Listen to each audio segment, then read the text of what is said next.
Paagising ko nga kaninang umaga para hindi ako mapakali kasi sobrang init na, tapos naalala ko pala yung mga crayfish ko wala na silang aerator. Inaisipan ko lagyan na lang sila dito na pang temporary lang muna para may pumapatak lang na tubig sa kanila. Kaya pinakain ko muna sila dito kasi kahapon hindi ko sila napakain kasi kakabili ko lang ngayon na feeds. Kumagana? May ilaw na.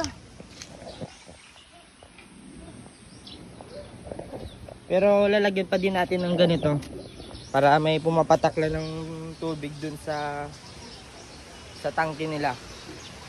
Kasi mamaya baka mag-run out. Sobrang lakas nga dito yung hangin sa amin, nagpaparamdam na dito yung Bagyong Tino. Tapos kung mapapansin nyo, mabilis dito yung pagtaas ng tubig sa likod ng mga kulungan ng baboy namin.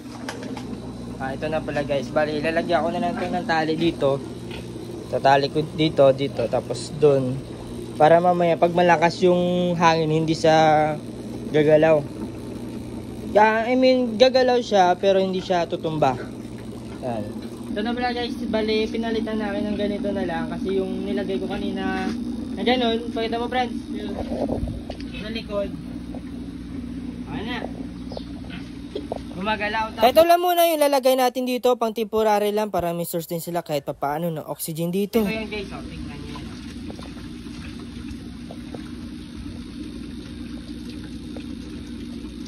Right idea, bro.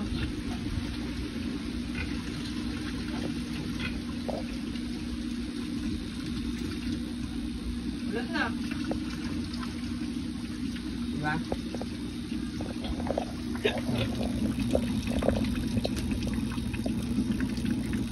Para mamaya pag nag-brown out, ito na lang yung gagamitin natin para may pumapatak din na tubig sa kanila.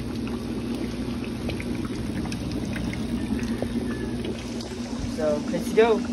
Ayun na nga, kakasabi ko lang, wala na. Brown out na ulit. Papatayin ko pa sana eh. Okay na yan. Oh. Basta importante yung gumagalaw yung tubig.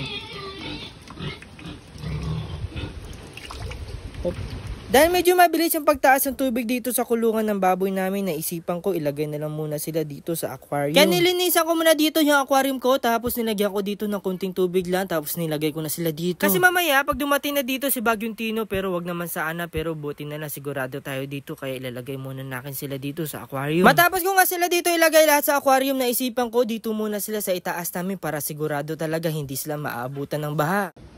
Tapos ilalagay natin to guys para may pumapatak pa din ng tubig sa kanila.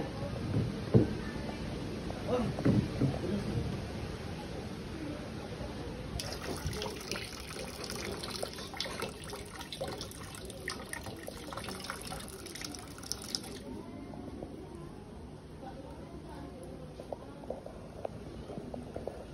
Ito na guys.